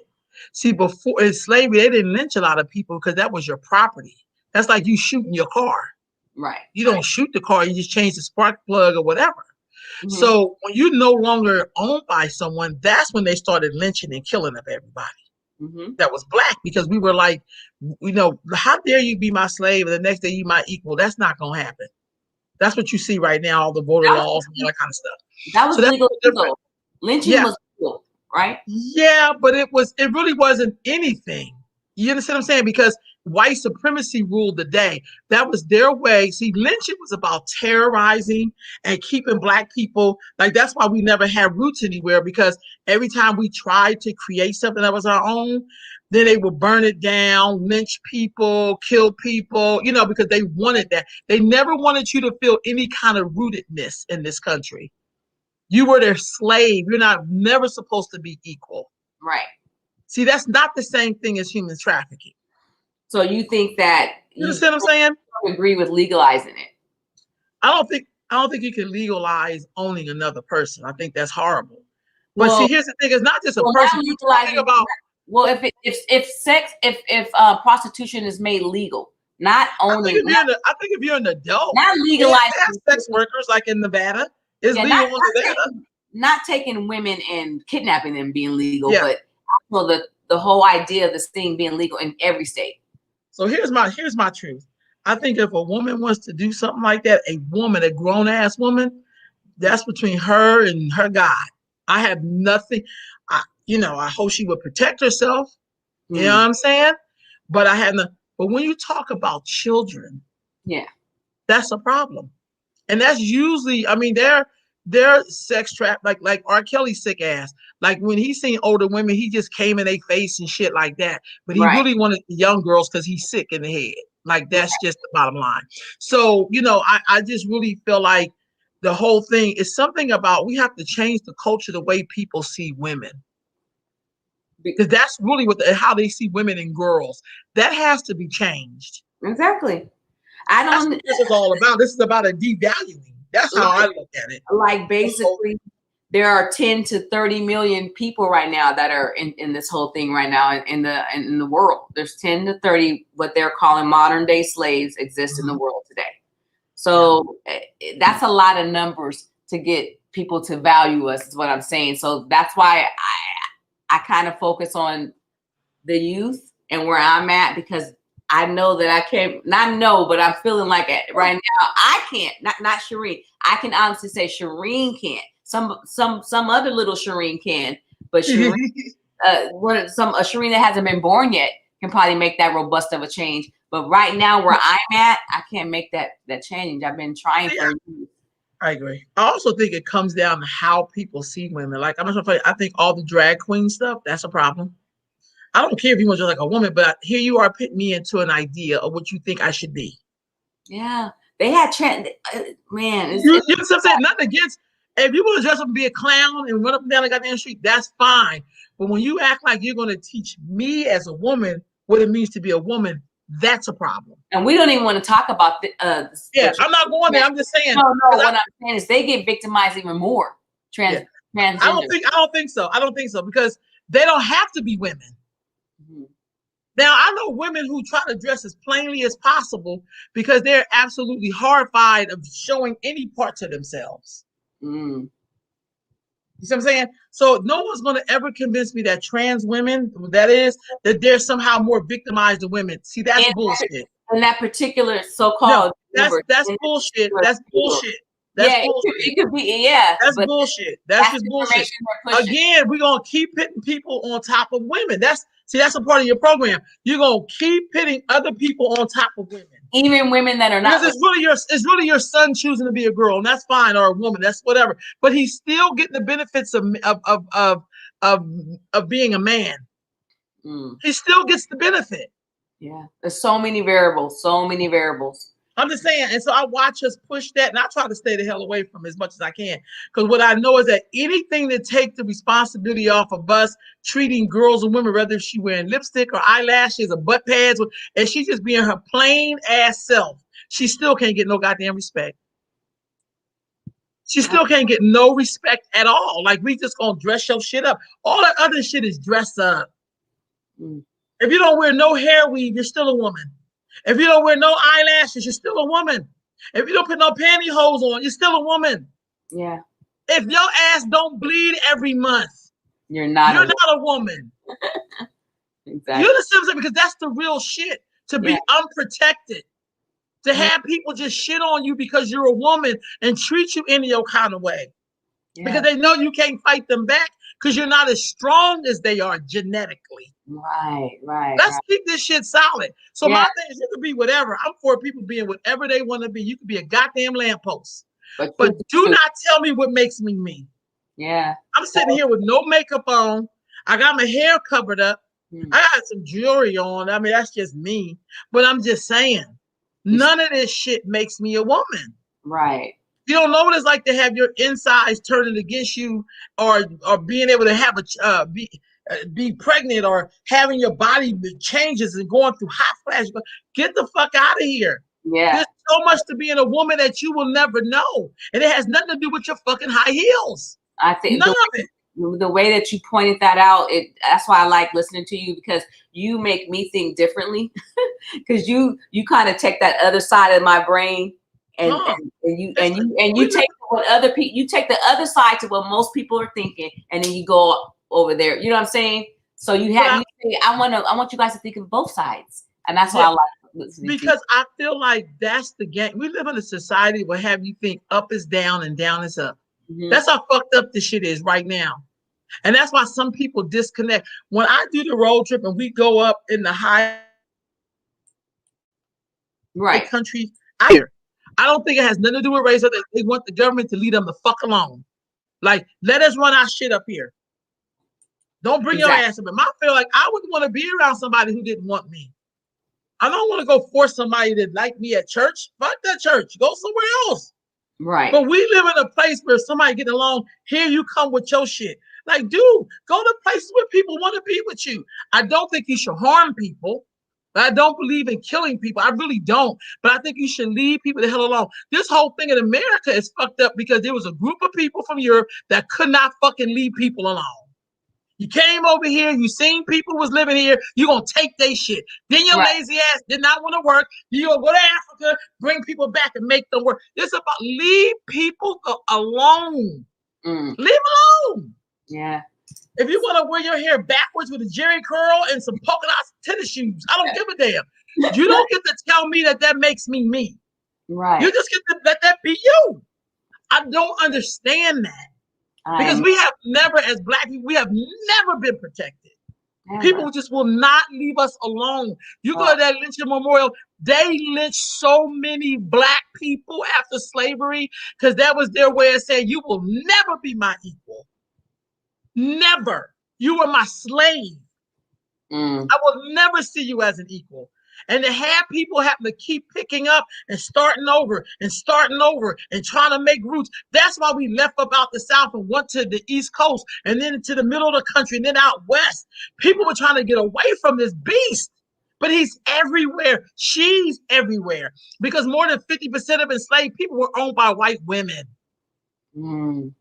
I didn't even know that till I started researching this stuff. So here she gonna be a victim. She ain't no goddamn victim. She is owner. Again, she owns slaves. Running shit, like you said, the woman. That's why she's carrying the wrong shit. You know what I mean? So it's kind of like, you know, when you think of this whole, that's why with this sex trafficking, you have to be very careful because these people will fuck around and make, well, you know, if the young person, if we emancipate them, then they could just, we have to be very careful. These motherfuckers is crafty. They came up with a whole system for slavery. Yeah. And made the shit legal where everybody agreed to it. Knowing that the shit was wrong. Yeah. The shit is morally, unless you're not a human being. Now, that's a whole other topic for a whole other time. Because I don't know how you can put up with stuff like that and then say, but we're all God's children. I can't tell. Because how do you pick and choose who's valuable and who's not? Exactly. You know what I'm saying? Illusion. How you do that? How do you lynch people from trees? How do you do that? How do you cut off people's private parts and shit and put them in jars and keep them as souvenirs and sell shit like that on postcard? Who does shit like that? We have to find a way to import upon our people the value of them, the value of themselves. We have to find a way to import upon our people that we, for lack of better terms, matter. That lack of better terms, we are somebody. We are, you know what I mean? We have to be able to put that on. We gotta teach our girls that they are, if not the most valuable commodity we will ever have in life. Exactly. Because she brings life. That's what we have. She's like a sacred portal. She brings people from one reality to another. I love when you say that. I think I heard you say that before. I love sacred portals. So I'm like, girl, I don't care what you think about yourself. You have an ability that no one could ever have. Like, we are the original woman. Every color came out of a Black woman. Exactly. We have the mitochondrial DNA. We have the E gene. No other race of women have that but us. So that's what we have to do. We have to be able to teach and instill self-worth and value to our young women so that they grow and know, like you said, that they are more than worthy, powerful beyond measure. Words can't even express. If I was to look at the dictionary to find the word to express how valuable you are, I can't even find it, you know? Right on, right on. And so when I feel that way about myself, I look at you and see the same thing. Aww. That's really what it's about. I look at you. If I'm a sacred portal, you know you got to be a sacred portal, and we just can't trash sacred portals. Somebody got that nice ass Porsche. They don't get in there with popcorn and shit. They be like, "Hey, wipe your feet off." I'm like, "Damn, this is a car." No, this is my car. Yeah, I think that was key. Like what you said, that when you are really knowing and have self-love, you're going to treat people the way you feel about yourself. So when you say have the woman really see themselves in you and see the value in you, another black woman to another black woman, that all starts from within themselves, right? So that the root is to make sure that we love ourselves. Because I always tell my child, he's 25 now, my only child, my son, that the way you treat others is this is key. The way you treat others is a direct reflection of how you feel about yourself. Yep. That's what I said. So that kind of answers our question throughout this time. Yeah. That's why the black man is like that. He don't love himself. I mean, I know it would be simple for me to say, just throw it out there. But at the end of the day, self-love, self-worth, self-acceptance, and all that stuff is at the core of our problems. Yeah. Well, most definitely. But I feel like if the consequences was hard, because you know what? He don't love himself, but he ain't gonna fuck with no white man. Exactly. When you call the police on a black man, he straight right the fuck up. They know better. Because they know the white man will come and unload on their ass. And I'm not saying we shouldn't unload on his ass. I'm just saying you have to see me just as important as you see him. Because you cannot love yourself but still respect this man. Yeah, or pretend to. You know he will unload on you. He will unload on you. Yes, like you don't have to respect me. You can't even pretend. So. Right. That's all I'm saying. Because I watch him do that with white people. I swear, I'm like, okay, so wait a minute. We all know that nobody wants to call the cops on a black man or a woman for that part. But I'm just saying, and why is that? Because you know he gonna show up and he not gonna play. Like we already know he gonna show up and be like, you know, I can kill you and not do 1 day in jail. Exactly. I'm gonna have a burger after I light your ass up. So, you know, how can we get that respect from the black man with the black woman? That's what I'm saying. And the black girl, how could he see a black girl and be like, if I try to pimp this little sister out, somebody gonna fuck me up? Healing. That's why I love the whole, just the name of your organization work that you're doing right now. Healing. Yeah. Healing. So we're gonna have to bring the black girl, the black. You know how we're always doing workshops. Let's me and you do something one day, and Khadijah. Please? Yeah, we need to do something about healing. We need to do that. Definitely. But you know, healing ain't beautiful though. I'm gonna tell you that. Healing's like a messy. Healing like a messy bath. And we're gonna have a professional who people there to, kind of like Iyanla. She focuses a lot on African tradition. She does. And healing, and she's telling the truth. Everything. I love her. I love all her work. Like the way she delivers it, but it's true. And if you don't understand that truth, then you're not being self-aware. You're just being silly. She speaks truth. Now, why you got to find an argument in what this woman is saying? It's the truth. I've been watching her since she's been on. Yeah. Oh, definitely. We should do something where we focus and mimic what she does, where we have the black woman laying there. When I saw this one show recently, I was thinking about you. I was like, that's something she would do. Like washing they had all the women with this one woman laying there, and I think they were washing her feet. I forgot what they did for this black woman, but she just sat there, and they touched her with their feet because there's energy. They were giving her all their energy, and they touched her, and I think and she laid there and received all this energy from the women. You know what I'm saying? Or they pour water over your head. African tradition is another key. If we can implement African traditions and people stop saying it's witchcraft, if I light my incense, and if stop thinking it's witchcraft, if I light my sage, so we programming though. That's the programming. Continue to focus on that African tradition, like the little small part of us are doing now. Yeah. If more coming. Because white people gonna do it. That's when we're gonna really jump into it. We see that white people been practicing this shit all the time. So if we They've just been bigging up their ancestors. That's why they own all the money. That's why they statues. They love their ancestors. Yeah, go back to our roots. We need to go back to our roots. Right and to figure out how we can combat this thing about self-hate and things of that nature that is causing and allowing all this to go on. It's a deep healing that we as a people have to be conscious about and intentionally seek. And that's one of the keys. So yeah, the self-love, the healing, yeah. Right on. Well, sis, we've been on here for a minute. Oh, somebody's saying, hey, did you be on right on, sis? Let's connect. Yes.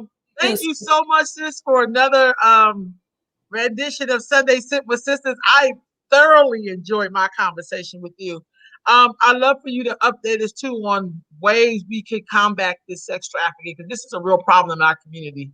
Thank you so much, sis. I will. And then you can share it. Thank you. And you guys, I'm Shireen Briggs. You can follow me on Facebook or Instagram with that. And I'm a journalist as well and a community advocate. So be looking out for some of my interviews, my book, Shireen's Truths You Can Face. All that good stuff is that I do. Everything I do is to empower our people. Okay, especially placing high emphasis on our women. Because as you know, as we just confirmed, that we are, period. We are. So you guys, thanks for having me, Rolanda. I appreciate you. Peace, respect, and blessings. I'll see you guys later. All right. Peace, y'all.